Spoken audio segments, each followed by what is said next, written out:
Welcome to Freya's Fairy Tales, where we believe fairy tales are both stories we enjoyed as children and something that we can achieve ourselves. Each week, we will talk to authors about their favorite fairy tales when they were kids, and their adventure to holding their very own fairy tale in their hands. At the end of each episode, we will finish off with a fairy tale or short story read as close to the original author's version as possible. I am your host, Freya Victoria. I'm an audiobook narrator that loves reading fairy tales, novels, and bringing stories to life through narration. I'm also fascinated by talking to authors and learning about their why and how for creating their stories. We have included all of the links for today's author and our show in the show notes. Today is part 1 of 2, where we are talking to Pridgen about her novels. Over the next 2 weeks, you will hear about being encouraged to write children's books, taking advantage of the time you are given, even if it's unconventional, talking about your books wherever you are, taking advantage of the opportunities that come to you, and knowing your strengths, and getting people to help you with things you're not the best with. Morag and the land of Tir na Nog. Deep in the forest, there's a very secret place that mortals have heard of, but only a rare few have ever ventured into. It is called Tir na Nog, which means Land of Youth. It is a beautiful place where magic lives and happiness and health are abundant. It is said that if you listen very carefully, you can hear singing, dancing, music, and laughter. The show is Freya's Yes, Fairy Tales, and lovely. that's fairy tales in 2 ways, and you're a little bit unique because of what you write, but fairy tales Right. are something that we watched movies of, or we read ourselves, or our mom or dad read to us as kids. So I Exactly. like I li and then it's also the process of spending weeks, months, years writing your own book to then get to hold that in your hands as a fairy tale for the author as well. So Exactly. I like to Exactly. start off with what was your favorite fairy tale when you were a kid, and did that favorite change as you got older? I would say that Snow White and the Seven Dwarfs is probably one of my favorites. But as a child growing up. But a lot of fairy tales, especially in Ireland, came from your hand-me-down stories as Mhm, such.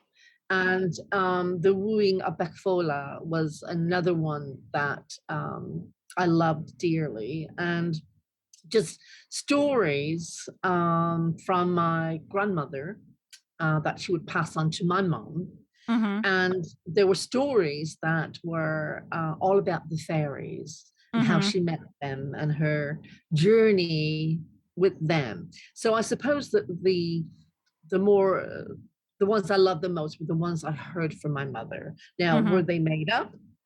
I'm sure they were, but they were fabulous as a child, because Yeah. they just gave you this imagination that these fairies were alive and well, you Mhm. know, and they lived among us, and only the very few, very special ones got to hear about them and got to entangle in their life. Mhm. So for me, the American fairy tales were just, oh, fantastic. But I think the Irish fairy tales were just something of my culture and my Right. folklore that really captured me. Yeah. Mm. Alright, and then at what age did you start thinking, "Hey, I might wanna write a book," or did you start, writing stories yourself? I did. I started writing stories. I would say I was probably about 10 or 11. And in school, you had to write compositions and all of that. And Right. so I would write stories, and my teachers would say, you're pretty good, Marie. Your imagination is out there. Mhm. And that was a compliment to me. Right. So I would write little stories and turn them in. And then as I got to, as you call, high school, Mhm. I had this English teacher. And of course, we were doing Catherine and Heathcliff and all that genre. And one day he pulled me aside and he said, I have to ask you, where did you get that ability to write the way you do? And Mhm. honestly, Priya, I never realized I really had that ability. I just thought it was just something everybody had, you know? Right. So he said when I was leaving high school, he said, you might want to consider one day writing some children's books. I think you would be very good at that. And I kind of just brushed that off, like, oh, Right. thank you. But, I don't know. So about a Right. couple of years ago, yeah, I was thinking, no, a couple of years ago, I had broken my leg and I Oh, had to be no. off. Yes, I had to be off from work and everything. And I was sitting there one Sunday, and all of a sudden, it was like, boom, it hit me. It was like Mhm. a magical story itself. I felt the fairies were telling me, it's now time for you to tell stories about us. Mhm. And Freya, within 20 minutes, I had started a story, and by the end of the day, it was finished. Now, I'm not an artist as such. I don't draw. I don't, I can barely draw a stick man. But I had Same. found this woman who was who was a great illustrator, and she got me. I would tell her, and I can see the characters in my head, Mhm. and I would tell her, and she just got me. I mean, I would see the raindrop dripping from the leaf, and I could see the character the way it would look at that. And this Mhm. lady just captured everything for me, and it just was an amazing thing to see, to start seeing what other people saw in me. Mhm. It gave me that encouragement. It just made me feel, you know what? Maybe my English tutor was correct. Maybe I can really do this. And Right. so writing it every day and just thinking about the characters just brought it all together for me. It's like my writing came full circle. And then I realized I can write. I can actually write, you Mhm. know. So that has been a revelation for me. It really has. Now, during that time, did you just write the one book during the time you were down with your broken leg? Okay, and Yes. you have a I few out now, right? I do. I have another one. I have actually in the middle of writing the sequel to Morag and the Land of Tunanog. When I just wrote the one, and then last year I wrote the sequel to that. It's called The Capture of Morag, and Mhm. so now I'm in the third cycle of it. I'm writing the end of that series right now. Okay. And so you wrote this book. How long you said it didn't take you very you wrote it in a No, day. How long yeah. did it take the illustrator to do the illustrations? That took a while. The lady that was doing the illustrations was going through school and she was going through get her master's and all of Mhm. that. So that actually took a while. The second book actually took longer. The second book for the illustrations took over 2 years. Oh, goodness. So yes, and then you see, I first published by myself, and then Mhm. I got picked up by a publisher. And of course, they want the book done at a certain time, Right. so I ended up to find another illustrator that would finish the capture of Morag for me. So I ended up with two illustrators for the second book. Yeah. Okay. And did they stay like the same bleh, did they keep like the same style as each other? Now there was two different styles, but my creative mind in the second book, the lady who did the first book and the lady who did the second book, the lady who did the second book couldn't really capture Morag the way that I needed her to. So what I did was I put Morag through a metamorphosis where she changed because she was in the mortal world and she was dying Mhm. because you couldn't get her home. So I made her go through a metamorphosis, and so that actually was great in the story as well because here Mhm. she was, this beautiful fairy, and now she was starting to fade and her wings were fading because she was Right. dying. So that kind of brought another element to the story, and it actually worked out really well. Okay. And so now you're currently working on the 3rd? I'm currently working on the third book, yes. Okay. And when is that one I'm guessing is with the same publisher, right?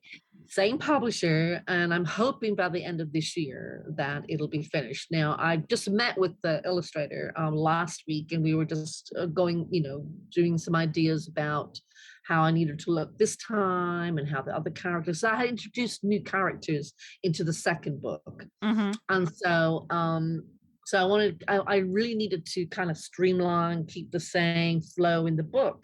So Right. I think this time it will be more of a flow with because I'll stay with the one illustrator and she's going to finish everything through.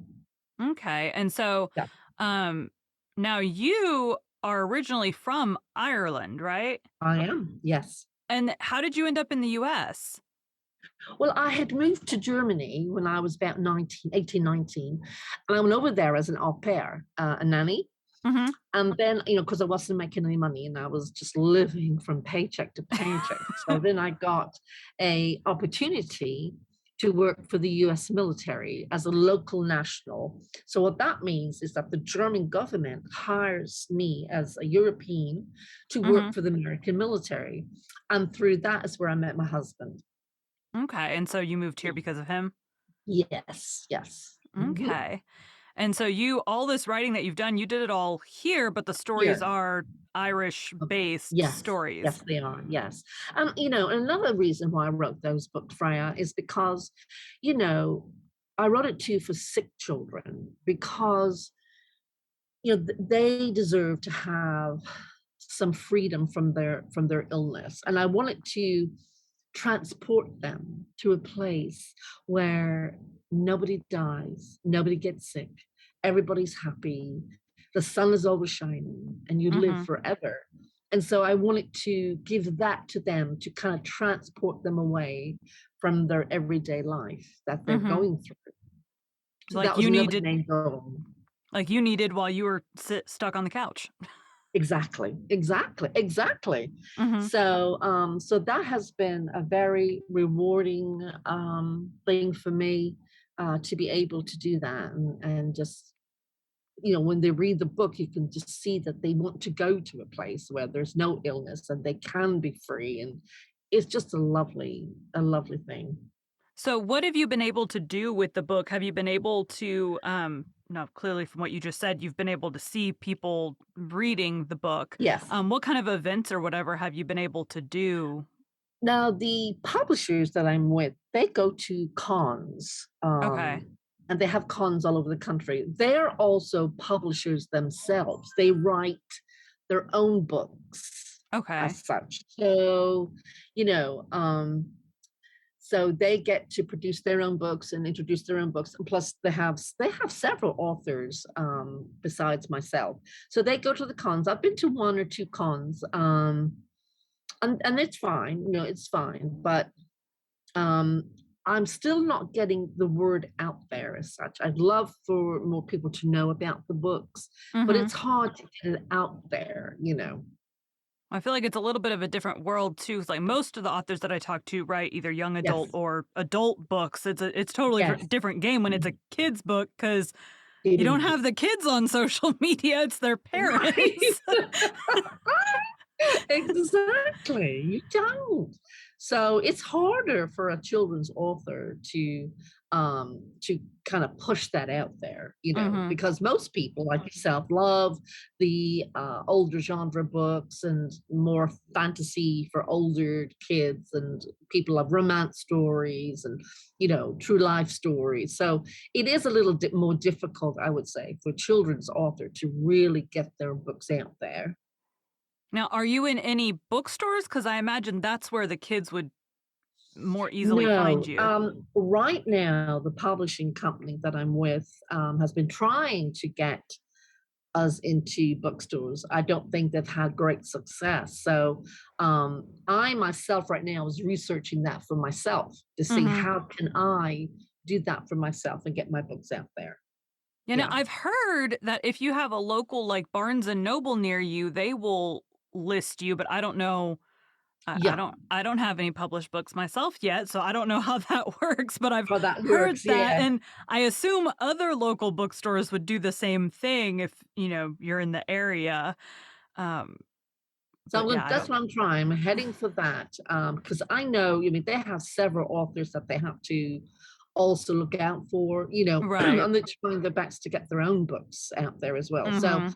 I've just been thinking lately, maybe I need to step up a little bit of my own and to step out there and do a little bit more of Mhm. presenting and maybe going into the bookstores, bringing my books with me, introducing myself. And Right. perhaps that might be a way of saying, oh, well, she came in, she's got these books. It might be a way for me to get the books in the shop. Even, like, do libraries still do, like, children's reading times? Yes, now I did do one, this June, and it was fabulous. It was absolutely fabulous. All these children came, and I read the book to them, and of course, it was like herding cats, you know, As it is. as it is. And so if we want, and they're asking you questions, and then they'll say out of nowhere, they put their hands up, and I'm like, oh, they have a question. It's like, no, my teacher said I was supposed to put my hand up. Like, oh, okay. Or look at my thumb. I cut my thumb. So and you just yeah, I mean, what do you do? It's just Yeah. so funny, it's funny, but, and then they're fidgeting and all of that, but Right. I will say that, when I showed them the illustrations, it was just like, "Oh my goodness," the Yeah. illustrations are phenomenal in the books. The ladies that did these illustrations really brought my books to life. I Mhm. really have to give them credit. They did a phenomenal job on them. Along the children squirming, we went to Half Price Books a couple weeks ago, Yeah. and, I have a 7-year-old, and so me and my husband are Wow. browsing the adult books, and so we take her Sure. over to the children's section. We're like, "Here, you go." There weren't a lot of people in the store, so we're like, "You go look in the kids section while we look in the grown-up section." She's like, "Okay, cool." So we go to find her, and she's sitting down with this mom and her kid who are reading a book. She's just made herself part of their family to listen to this story.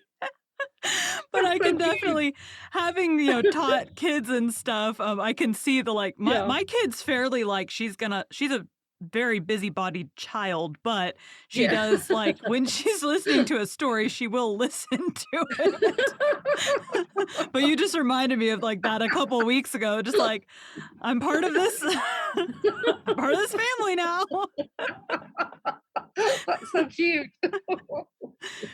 So right now, I Yeah. imagine you're on Amazon. Are you available anywhere Yes. else? Yeah, on Amazon, and then, of course, the publishers is called Jump Master Press, and that's where, my books are published and distributed and can be purchased there. Okay. And so Amazon. do you, like, have your own website and do signed copies for people I that don't want have them? my own website, which I need to actually think about that. I'm glad you brought that up. The signed copies, the signed copies, I go ahead and sign them, and then the publishers, when someone purchase, then they get a signed copy. Okay, so Mhm. the publisher is doing that distribution right now. Yes, yes, Okay. yes.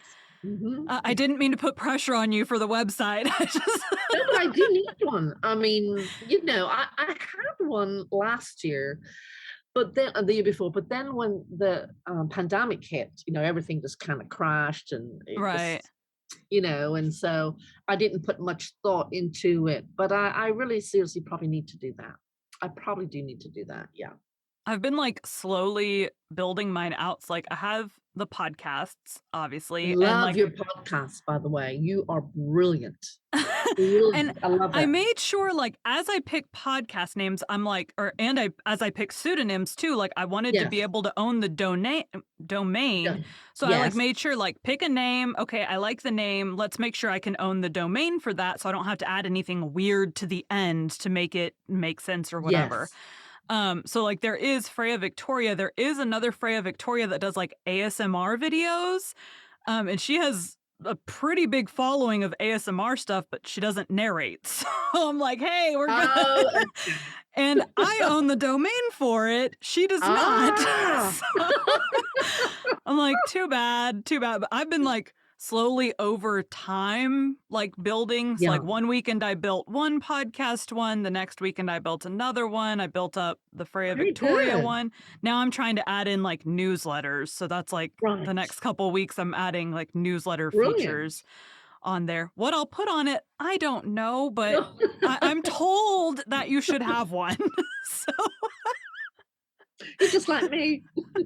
I'm like, I don't know. I feel so like out of my depth with everything. Like, oh Yeah. no, I got banned on TikTok Live, so now I'm like, oh, well, let's What? find something else. Oh yeah, I was doing a romance narration, and words were Right. used that are not okay on their lives, apparently.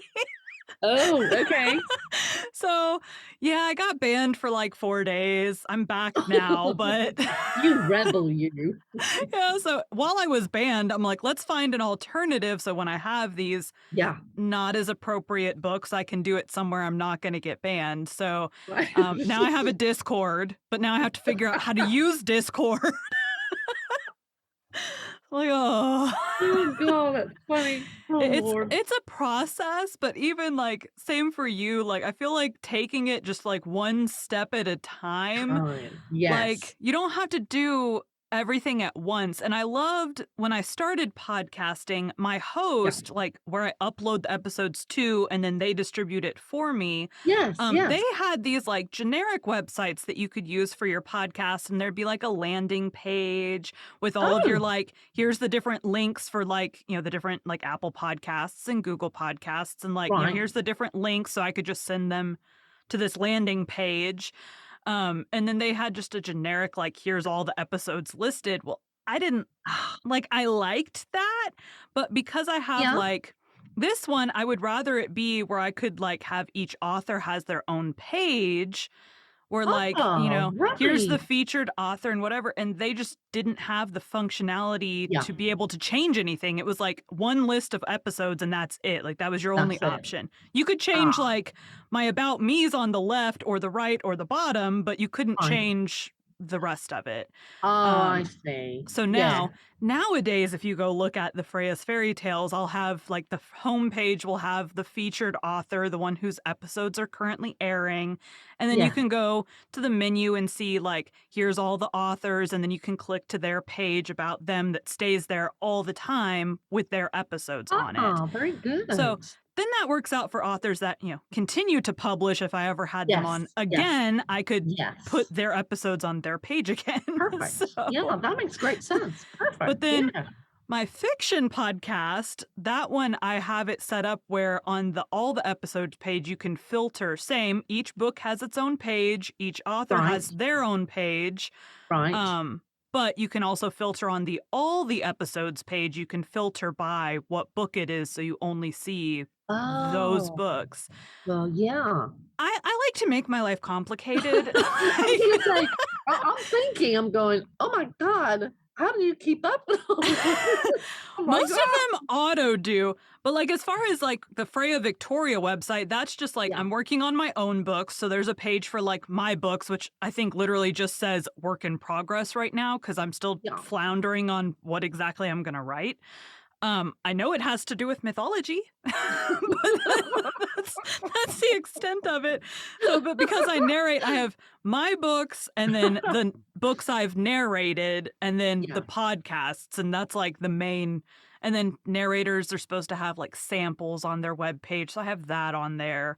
That right. one's way less complicated than any of the podcast ones. I don't have to pull in from other sources, Yes. like, I have a book release, I just copy the like, if an audiobook releases, I just copy, like, the blurb from Amazon and put that with the book Oh name and god, picture, and that's it. Like, that's great though. we don't have to make them all complicated, just some Right. of them. But the good thing about websites too is once you build it, Yeah, you don't have to mess with it usually until something new happens and you have to, add your new book up on there. right, Or, right. if you want to do a lot of authors will have a blog section where you talk about, which I imagine the Um, same thing that's in the newsletter. That's what mine will be at right. least. Yeah, What you're working on and hey, exactly. book is with the illustrator now or book is, being edited now or whatever. Um, unless you're like crazy, because I've read who is it? George R. R. Martin. He has the weirdest blog posts. Like, Oh my he's god. always I'm like, "You have 5 books out. You're supposed to have, I think, 8 in the series." I don't remember how many he wants the Yeah, series yeah. to be. And then he's always like, "Oh, we, like, released a calendar that we're working on a novella," or I'm like, Oh, "Sir, focus." yes.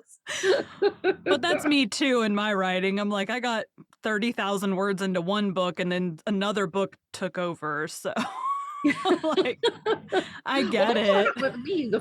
My first book, that was I would say fairly short and everything.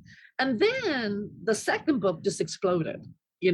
So I don't know where in my third book I'm going to be. Am I going to be between the first and the third, first and second book? So I understand it just takes over. So when you say exploded, what does that Yeah. mean? Meaning that the first book was kind of like, well, I'm going to write it. I'm not going to put a whole lot into it yet. And I wanted to see if there was any interest out there. Because if you Mhm. weren't interested in the book, there's no point in me carrying on. Right. But the interest is so great in it that I got carried away in the second book. I did a lot more.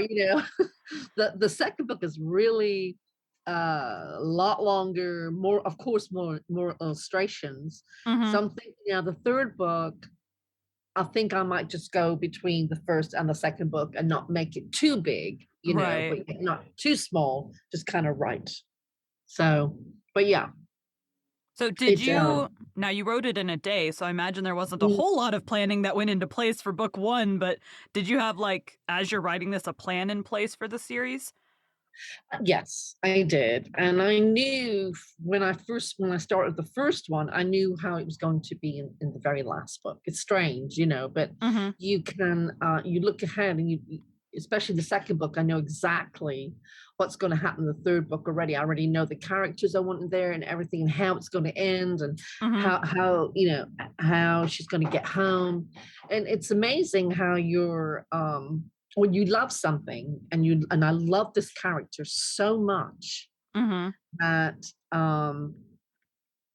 that when you're writing about her or you see her in the last phase of the whole series, you just want her to be safe and get home. So you just for me from the very first time I started writing about her, I already knew at the end how everything was going to end out. And I know that might sound weird, but it was like something I knew already. When I started writing, I knew where everything was going to go. I knew about the second book, and now I definitely know about the third book, how it's going to be.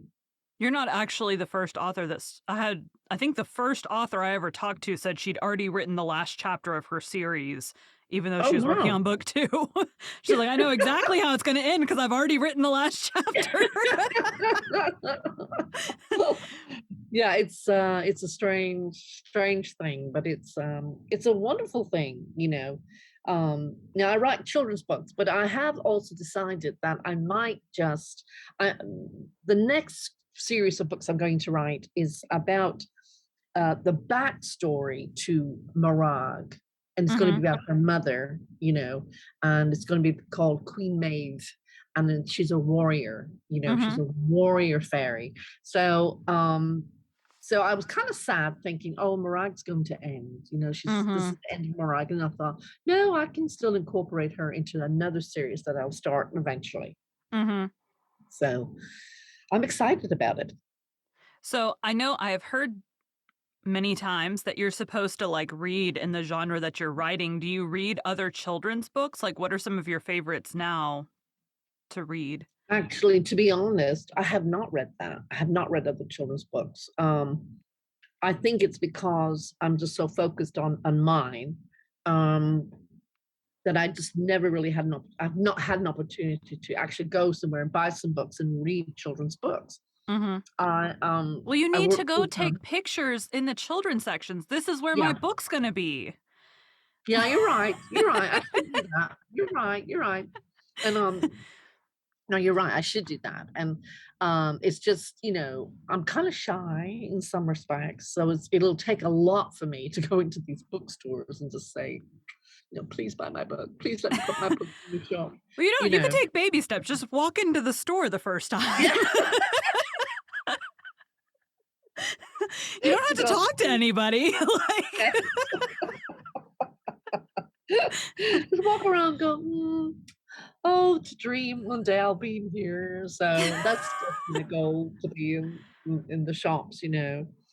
So my one another goal of mine is it's difficult to get your books into stores in Ireland. It's very mhm. difficult to do that. So I don't know if that will ever happen, but it's a dream of mine. It's a goal that I eventually want that to happen. So Why is it hard? Like, do they have requirements? yes, there's certain requirements, and you actually have to have a publisher over there. You know, um, Oh, okay. yeah. So that's where the niche is. You know, So you gotta find a so publisher over there. yes, and I already have a publisher here. So you know, it's kind of hard since Jumpmaster Press is my publisher. I can't go and find another publisher, you know, in Ireland because it'll be the same book. And Mhm. they produce and they print off all the copies. So they do all of that work for us. So Okay. we're very fortunate. Yeah, yeah. So so my goal right now is just to get the word out there about the books. I really believe in them. They are a very delightful book. It's just something that if you believe in magic, you know, it's there for you. Mhm. And I just think that children need that in their lives because a lot of them, they're growing up. They have all this computer stuff, they have all of that. They never really sit down right now and allow their imagination to just come alive because they Mhm. could be future authors themselves. Right. So so that's my main goal is getting the word out there and trying to get my third book done. And so yeah. Marie liked the story of Snow White when she was a kid. Snow White and the Seven Dwarfs is a 19th century German fairy tale that is today known widely across the Western world. The Brothers Grimm published it in 1812 in the first edition of their collection, Grimm's Fairy Tales, and numbered as Tale 53. The original German title was Sneewittchen, a Low German form, but the first version gave the High German translation Sneewiken, and the tale has become known in German by the mixed form Sneewittchen. The Grimms completed their final revision of the story in 1854, which can be found in the 1957 version of Grimm's Fairy Tales. The fairy tale features such elements as the magic mirror, the poisoned apple, the glass coffin, and the characters of the evil queen and the seven dwarves. The seven dwarves were first given individual names in the 1912 Broadway play Snow White and the Seven Dwarfs, and then given different names in Walt Disney's 1937 film Snow White and the Seven Dwarfs. The Grimm story, which is commonly referred to as Snow White, should not be confused with the story of Snow White and Rose Red. In German, Sneewittchen und Rosenrot, another fairy tale collected by the Brothers Grimm. In the Arne Thompson folklore classification, tales of this kind are grouped together as type 709, Snow White. Others of this kind include Bella Venezia, Mersina, Nuri Hadig, Gold Tree and Silver Tree, The Young Slave, and La Petite Toute Belle. Today, we'll be reading Gold Tree and Silver Tree, the Scottish version of this story. Don't forget, we're reading Les Morts d'Arthur, the story of King Arthur and of his noble knights of the Round Table on our Patreon. You can find the link in the show notes. Gold Tree and Silver Tree. Once upon a time, there was a king who had a wife, whose name was Silver Tree, and a daughter whose name was Gold Tree. On a certain day of the days, Gold Tree and Silver Tree went to a glen, where there was a well, and in it there was a trout. Said Silver Tree, "Trouty, bonny little fellow, am not I the most beautiful queen in the world?" "Oh, indeed you are not." "Who then?" "Why, Gold Tree, your daughter." Silver Tree went home, blind with rage. She lay down on the bed and vowed she would never be well until she could get the heart and the liver of Gold Tree, her daughter, to eat. At nightfall the king came home, and it was told him that Silver Tree, his wife, was very ill. He went where she was, and asked her what was wrong with her. Oh, only a thing which you may heal if you like. Oh, indeed, there's nothing at all which I could do for you that I would not do. If I get the heart and the liver of Gold Tree, my daughter, to eat, I shall be well. Now it happened about this time that the son of a great king had come from abroad to ask Gold Tree for marrying. The king now agreed to this, and they went abroad. The king then went and sent his lads to the hunting hill for a he-goat, and he gave its heart and its liver to his wife to eat, and she rose, well and healthy.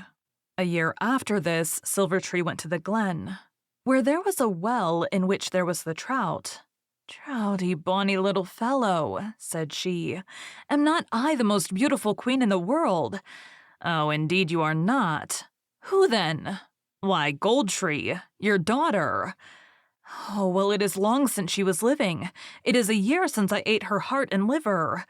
"Oh, indeed, she is not dead. She is married to a great prince abroad."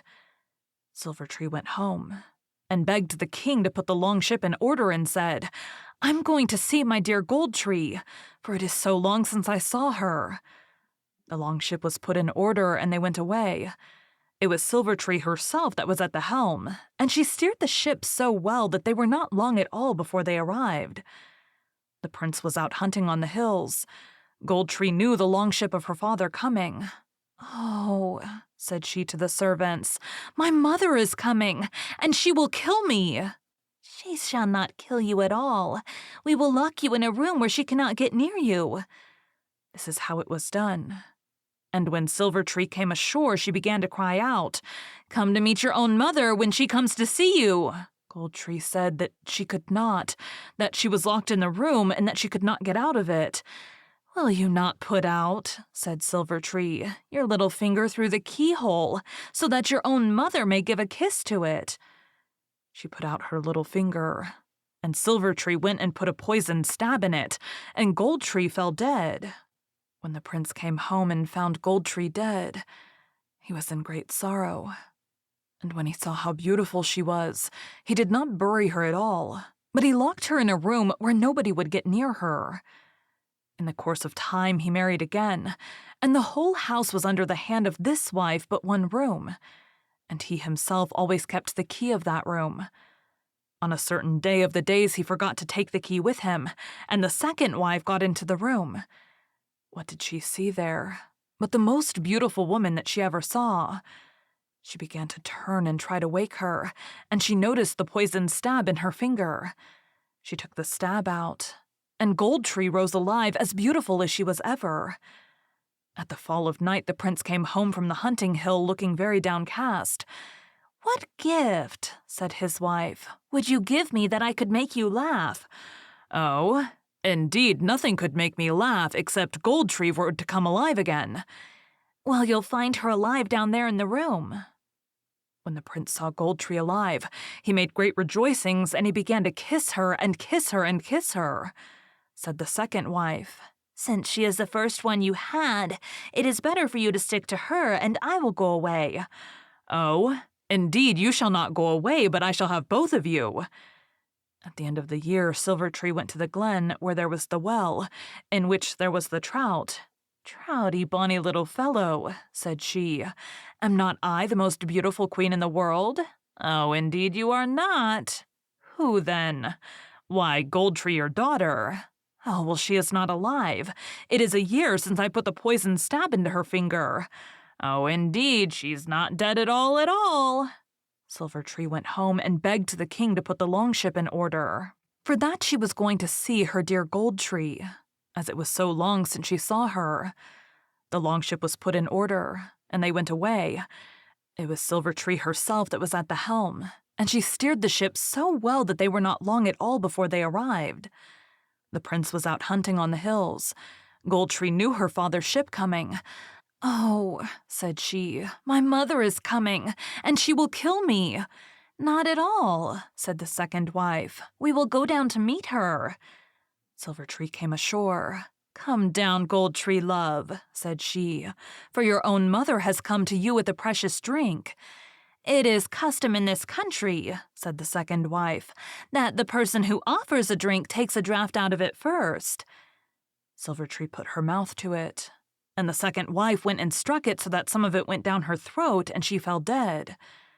They had only to carry her home a dead corpse and bury her. The prince and his 2 wives were long alive after this, pleased and peaceful. I left them there.